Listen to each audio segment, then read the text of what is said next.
ఓం శుక్లాంబరధరం విష్ణుం శశివర్ణం చతుర్భుజం ప్రసన్నవదనం ధ్యాయేత్ సర్వవిఘ్నోపశాంతయే.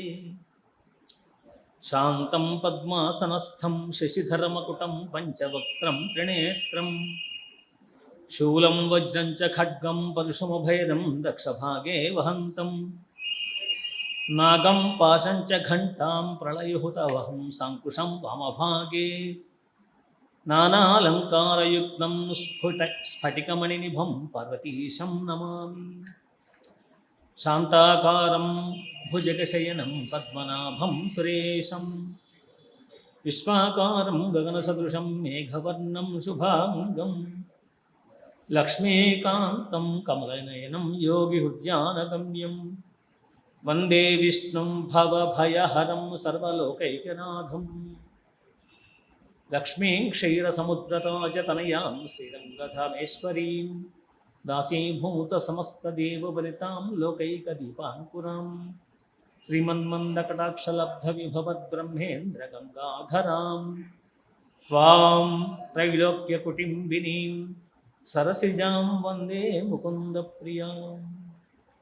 యా కుందేందుతుషారహారధవళా యా శుభ్రవస్త్రాంగితా యా వీణావరదండమండితకరా యా శ్వేతపద్మాసనా యా బ్రహ్మాచ్యుతశంకరప్రభృతిభిः దేవైः సదా పూజితా సా మాం పాతు సరస్వతీ భగవతీ నిశ్శేషజాడ్యాపహ. యా దేవీ సర్వభూతేషు విద్యారూపేణ సంస్థితా నమస్తస్యై నమస్తస్యై నమస్తస్యై నమో నమః. యా దేవీ సర్వభూతేషు మాతృరూపేణ సంస్థితా నమస్తస్యై నమస్తస్యై నమస్తస్యై నమో నమః. యా దేవీ సర్వభూతేషు శక్తిరూపేణ సంస్థితా నమస్తస్యై నమస్తస్యై నమస్తస్యై నమో నమః. మార్కండేయ పురాణంలో ఇద్దరు ముగ్గురు మనవుల గురించి తెలుసుకున్నాం. ఈ మార్కండేయ పురాణంలో నేను చెప్పుకున్నామా దేవి మహాత్మ్యాన్ని చాలా విస్తృతంగా వర్ణించారు.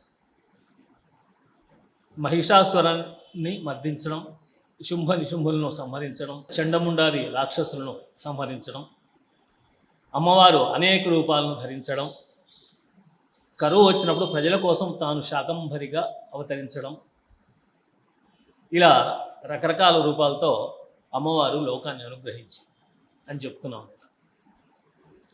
ఆ తర్వాత మామూలుగా పురాణం లక్షణాలు మొదటి రోజు చెప్పుకున్నాం. సర్గశ్చ ప్రతిసర్గశ్చ వంశో మన్వంతరాణిచ వంశానుచరితం చేతి పురాణం పంచలక్షణం. మనం ఇప్పటిదాకా చెప్పుకున్న వాటిలో సృష్టి ప్రారంభం దాని నుంచి ఎక్కువ వివరంగా చెప్పలేదు, కానీ ప్రారంభం కొంచెం చెప్పుకున్నాం. సర్గశ్చ ప్రతిసర్గశ్చ సృష్టి ప్రతి సృష్టి, వంశం మన్వంతరం మనువుల గురించి చెప్తున్నాం. చివరిది వంశానుచరితం,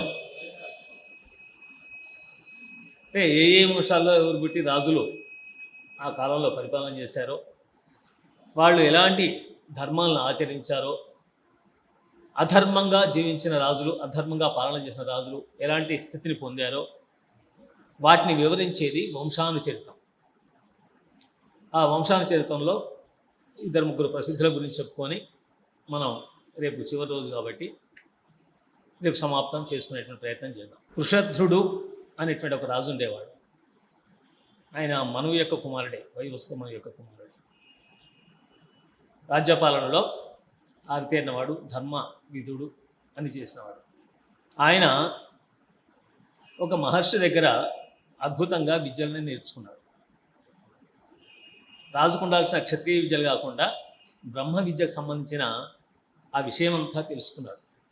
ఆ జ్ఞానం చాలా అద్భుతంగా ఉన్నాయి. అలాంటి జ్ఞానం ద్వారా నేను సాధన చేసి భగవంతుని చేరుకుంటాను. పాలన చేయాల్సింది ఒక ధర్మం, భౌతిక ధర్మం. మోక్షం పొందాల్సింది మానసిక ఆధ్యాత్మిక ధర్మం. అందుకోసం ఆయన దగ్గర బ్రహ్మ విద్య నేర్చుకున్నాడు. అలా బ్రహ్మ విద్య నేర్చుకున్నటువంటి పురుషధ్రుడు ఆయన పేరు. అలాంటి మహారాజు గారు ఒకసారి వేటకెళ్ళారు. ఆయన ఎక్కువగా ఆశ్రమ ప్రాంతం చుట్టూ ఉండే క్రూర మృగాలను సంహరించేవాడు. ఒకసారి ఆశ్రమానికి దగ్గరలో ఒక గోవు తల కనిపించింది. పైనంతా కూడా ఆకులు తీగలు కప్పబడి ఉన్నాయి. పూర్తిగా గోవు కనిపించట్లేదు. దాన్ని ఆయన పాపం పొరపాటున గవయ మృగం అనుకున్నాడు. అంటే గోవు ముఖం కలిగి ఉండేటువంటి క్రూర మృగం ఒకటి ఉంటుంది, దాన్ని గవయ మృగం అంటారు. ఇది గవయ మృగం అయి ఉంటుంది. ఆశ్రమంలోకి వెళ్తే మహర్షి గారి తపస్సును పాటు చేస్తుంది అని అనుకొని బాణాన్ని ఎక్కుపెట్టి తన ధనుస్సులో బాణాన్ని సంధించి అది ఎక్కడ ఉందో గురి చూసి దాన్ని కొట్టాడు. అది మళ్ళీ పరిగెత్తి వచ్చిందంటే కష్టం, ఆశ్రమంలో పరిగెడుతుందామని చెప్పి అనుకుని కొట్టేస్తాడు. కొట్టేసరికి అది అంబా అని అరుస్తూ పడిపోయింది. అది ఒక్కసారి దెబ్బకు లేచి పడిపోయేసరికి ఆ తీగలు ఆ పైన ఉన్న గడ్డి అంత పక్కన జరిగేసరికి అది గోవే. అయ్యోయ్యో ఎంత పొరపాటు చేశాను, గోవుని చంపానేంటి అనుకున్నాను. ఇంతలోకే ఆ ఆశ్రమంలో ఉండే మహర్షి యొక్క కుమారుడు బాబ్ధవ్యుడు అనేవాడు బయటకు వచ్చేసాడు. రాజు బాణం వేయడం వల్ల అది చచ్చిపోయిందని అర్థమైంది ఆ పిల్లవాడికి. చూసి వెంటనే, ఎంత పని చేసావయ్యా, నీకు మా నాన్నగారు విద్యను అందించారు, ఆ విద్య నీకు పని చేయకుండా పోవుగాక, నువ్వు బ్రహ్మ విద్యా విదురువైనా కూడా ఇలాంటి పని చేసావు అని చెప్పేసి అన్నాడు. ఆయన కోపం వచ్చేసి, పిల్లవాడు కోపంతో ఉన్నాడు, ఊగిపోతున్నాడు. ఆ కోపంతో అన్నాడు, అది హోమధేనువు, నిత్యం దాని యొక్క పంచగవ్యాల చేత హోమం చేస్తుంటాడు మా నాన్నగారు. మా నాన్నగారు శిష్యుడు అయి ఉండి కూడా, రాజులు ఎవరు సామాన్యంగా బ్రహ్మ విద్య నేర్చుకోరు, నువ్వు నేర్చుకున్నావు, విద్య వచ్చి కూడా ధర్మంగా పరిపాలన చేస్తూ కూడా ఇలాంటి ఘోరమైన పని చేస్తావా అని చెప్పేసి కోపం వచ్చి ఆయన మొట్టమొదటి శాపంగా నీ విద్య నశించుగాక అంటాడు. అనేసరికి రాజు కూడా కోపం వచ్చేస్తుంది. తెలిసి చేసింది కాదు, నేను గవయ మృగం అనుకొని పొరపాటున ఆవు ముఖం ఉండేటువంటి క్రూర మృగం అనుకొని నేను సంవరించాను అని చెప్పి మనసులో అనుకొని ఆయన కూడా శాపం పెడదాం అనుకున్నాడు. రాజు కూడా, క్షత్రియులు కూడా శరాదపి శాపాదపి, వాళ్ళు కూడా శపించగలిగే సామర్థ్యం ఉండేవాళ్ళు. ఋషుల దగ్గర వాళ్ళు శిష్యరికం చేసేవాళ్ళు కాబట్టి ఆ శక్తి వచ్చేది. ఆయన కూడా శపిద్దాం అనుకుంటున్న అంతలోనే ఈ బాబ్ధవ్యుని తండ్రి లోపల నుంచి వచ్చేసాడు. వచ్చేసి కుమారుడు మళ్ళీ శపించబోతున్నాడు. రాజు శపించే లోపలే ఆయన భస్మం చేస్తా అని చెప్పేసి నీళ్లు తీసుకోబోతున్నాడు చేతిలోకి. ఆయన కనుక మంత్రించి నీళ్లు వదిలేస్తే రాజు భస్మం అయిపోతాడు. అప్పుడు ఆ బాబ్ధవ్యుని తండ్రి వచ్చేసి, నాయన కుమార, కోపం అనేది పరమ చెడ్డది. కోపంలో ఉన్నవాడు ఎలాంటి పని అయినా చేస్తాడు.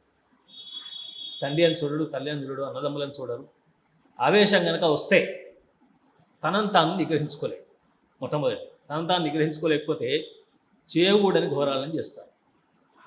ఆ రాజుగారు నిష్కల్మషుడు, ఆయన మనసు నాకు తెలుసు, ఆయన కావాలని ఏ పాపం చేయడు. అది పొరపాటున గవయమృగం అనుకుని ఆయన బాణం వేసినట్టున్నాడు. ఆయన మనసుని గ్రహించగలిగాడు తండ్రికి ఉన్న అనుభవం పిల్లవాడికి ఉండదుగా. చాలాసేపు కోపం గురించి వివరించాడు. కోపం అనేది మనిషికి ప్రథమ శత్రువు, దాన్ని వదిలిపెట్టాలి నాయన, లేకపోతే మన ఋషిత్వానికి పనికిరావు. నువ్వు తొందరపడి రాజుగారిని శపించినట్టయితే మన రాజ్యానికి నష్టం, మన కొలకే కాదు, మన ఆశ్రమానికి కోసం కాదు, మనకు హోమధేనువు పోయిందని నువ్వు బాధపడుతున్నావు. అది నిజంగా బాధ అనిపిస్తుంది, కానీ హోమధేనువు పోవటం నాకు బాధగానే ఉంది. అయినా కూడా రాజు కావాలని చేసింది కాదు. కావాలని చెయ్యనప్పుడు ఏం జరిగింది, ఏది నిజం, ఏది అబద్ధం తెలుసుకోవాల్సిన అవసరం ఉంది. తెలియకుండా తొందరపడి ఆవేశపడి శాపాలు ఇవ్వకూడదు, కోపాన్ని ప్రదర్శించకూడదు అని చెప్పేసి కుమారునికి చాలాసేపు హితబోధ చేశాడు.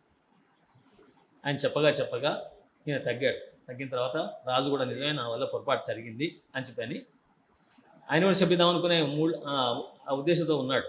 అలాంటి రాజుగారు గబగబా వచ్చేసి, అయ్యా మహర్షి, నన్ను క్షమించండి, నా వల్ల పొరపాటు జరిగింది అన్నాడు. మహారాజా, నువ్వు కావాలని చేసింది కాదు. ఒక్కోసారి జరుగుతాయి, పొరపాటు జరగడం మానవ సహజం. అందువల్ల నువ్వు కావాలని చేసింది కాదు. దాని గురించి నువ్వు ఎక్కువగా బాధపడాల్సిన అక్కర్లేదు. దాని చిన్న ప్రాయశ్చితం ఉంటుంది, తెలియజేసిన పాపాలకు ఆ ప్రాయశ్చితం చేసుకుంటే సరిపోతుంది. మా వాడు తొందరపడి నువ్వు శపించాడు అని చెప్పేసి అనగానే ఆ కుమారుని వైపు తిరిగి, నువ్వు మహర్షి పుత్రుడి, మహర్షి లాంటి వాడివే, ఆత్మావై పుత్రనామాసి అంటారు, తండ్రి పుత్రుడిగా జన్మిస్తాడు కాబట్టి నన్ను క్షమించండి అని నడు పిల్లవాడు. మహారాజా, నేను క్షమించమని అడగకూడదు నేను, ఎందుకంటే గురుపుత్రుని కాబట్టి. అందువల్ల మీరు ఏమనుకోకండి, నేను తొందరపడి శాపం ఇచ్చేసాను, ఇచ్చిన శాపాన్ని వెనుక తీసుకోమని కోరతాడు రాజుగారు. మీరు శాపం ఇచ్చారు కదా, బ్రహ్మ విద్య నాకు వచ్చిన విద్య అంతా పోతే ఇంకా నాకేముంటుంది, దయచేసి దాన్ని వెనుక తీసుకోండి అని కోరుతాడు. కోరితే ఆయన, నేను ఆ శక్తి నాకు లేదు, శాపం ఇవ్వగలగటం కానీ శాపాన్ని వెనక్కు మరలించగలిగిన శక్తి నాకు లేదు, నేను రెండో శాపం ఇద్దామని చెప్పేసి అనుకున్నాను మనసులో, అది కనుక ఆ శాపం ఇస్తే నువ్వు భస్మం అయిపోయేవాడివి, నిజానికి రాజ్యానికి నష్టం వచ్చేది మా నాన్నగారు చెప్పినట్టుగా. కాబట్టి ఆ విషయంలో మనసులో ఏం బాధపడకు, మా నాన్నగారు చెప్పినట్టుగా దానికి ప్రాయశ్చిత్తం ఏదో చేసేసుకో, ఆ విద్య మాత్రం నీకు పనిచేయదు అని చెప్పేసి. తండ్రి కూడా ఏం చేయలేదు కదా, శాపం ఇచ్చిన తర్వాత చేయి జారిన తర్వాత ఏం చేస్తాం, ఏం చేయలేం. కాబట్టి ఆ నోరు జారి అనేసాడు, ఆ శాపం వచ్చేసింది. ఆ రాజుగారు చాలా బాధపడ్డాడు. అయినా సరే మళ్ళీ నేర్చుకున్న వచ్చేది కాదు, శాపం వల్ల ఉన్నది కాస్త పోయింది. ఇప్పుడేం నేర్చుకుంటాడు, ఇంకా బాల్యంలో నేర్చుకున్న విద్య దృఢంగా ఉంటుంది, ఆ కౌమారావస్థలో వచ్చిన విద్య బాగా ఉంటుంది. ఇప్పుడు రాజు పాలన చేయబట్టి చాలా కాలం అయింది, కాసేపు కొంతకాలం అయితే ఇంకా వృద్ధాప్యం వస్తుంది, వానప్రస్థాశ్రమం అంటే వెళ్ళిపోతాడు. అలాంటి వృషధ్రుడు ఇంకా లాభం లేదని చెప్పేసి అనుకొని మహర్షికి నమస్కారం చేసి, స్వామి మీరు మనస్ఫూర్తిగా క్షమించారు, నాకు చాలా సంతోషంగా ఉంది, నాకు విద్య లేకున్నా పర్వాలేదు, ఇంకో 2 జన్మలు ఎత్తినా ఇబ్బంది లేదు, అప్పుడైనా నేను ఈ విద్యను గ్రహించి మోక్షాన్ని పొందుతాను, నాకు ఇప్పుడే మోక్షం పొందాలని కోరికతో మీ దగ్గర బ్రహ్మ విద్య నేర్చుకున్నాను, అది నాకు ప్రాప్తం లేనట్టుంది. ఏదైనా సరే ప్రాప్తం ఉంటే దేవుడు కూడా తప్పించలేడు, ప్రాప్తం లేకుంటే ఏదో ఆటంకం వచ్చి నదిపోతుంది. ప్రాప్తవ్యమర్థం లభతే మనుష్యో దేవోపితం లంఘయితుం న శక్య తస్మాన్ నశోచామి న విస్మయో మే యదస్మదీయం నహితత్ పరేషాం అంటాడు. మనకేది ప్రాప్తం ఉందో ఆ ప్రయోజనమో, ఆ లాభమో, అర్థమో, ఇంకేదైనా రావాల్సిందో ఆ వచ్చేది తప్పకుండా వస్తుంది. ప్రాప్తవ్యమర్థం లభతే మనుష్యో, మానవుడికి రావాల్సిన తప్పకుండా వస్తుంది, దాన్ని ఎవడు ఆపలేడు. వీని వల్ల పోయింది, వాడి వల్ల పోయింది, ఇతరుల మీద నిందేస్తాం, అది మనకు ప్రాప్తం లేదు కాబట్టి పోయింది. దేవోపితం లంఘయితం న శక్య, దేవుడు కూడా దాన్ని ఆపలేడు. దేవుడు అంటే ఈ దేవతలు కూడా దాన్ని ఆపలేరు, వచ్చేసి ఆటంకపడతామని కూడా దాన్ని ఆపలేరు, వచ్చే ప్రాప్తం ఉంటే కనుక. తస్మాన్ నశోచామి, అందువల్ల విచారించొద్దు. నవిస్మయో మే, ఆశ్చర్యపడాల్సిన అవసరం లేదు. యదస్మదీయం నహితత్ పరేషాం, ఏది మనదో అది మనది కాకుండా పోదు, అది ఇతరులకు పోదు, మనకు చెందాల్సింది ఖచ్చితంగా మనకే వస్తుంది. ఇతరులకు పోయిందంటే అది వాళ్ళది, దాని గురించి బాధపడదు, అయ్యో నాకు రావాల్సింది వాడికి పోయింది, నాకు రావాల్సిన ఉద్యోగం వాడు కొట్టేస్తాడు అనుకుంటుంటారు మామూలుగా. కానీ కాదు, వీళ్ళ ప్రాప్తం లేనప్పుడు అది లభించదు.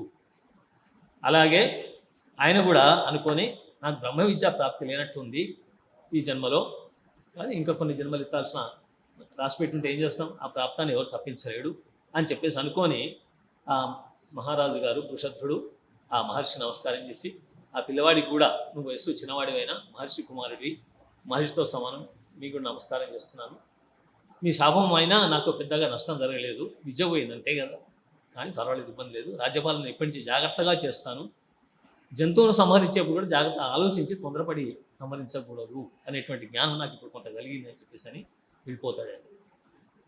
అలా వృషధ్రుని ఉపాఖ్యానం ఏం చెప్తుందంటే, తొందరపాటు పనికిరాదు, మంచిగా చేస్తున్నాం అనుకుంటాం, ఆ మంచి కూడా ఒక్కొక్కసారి చెడు కావచ్చు, అలాంటి పరిస్థితుల్లో తొందరపాటు పనికిరాదు అనేటువంటి అంశాన్ని ఈ ఉపాఖ్యానం చెప్తుంది.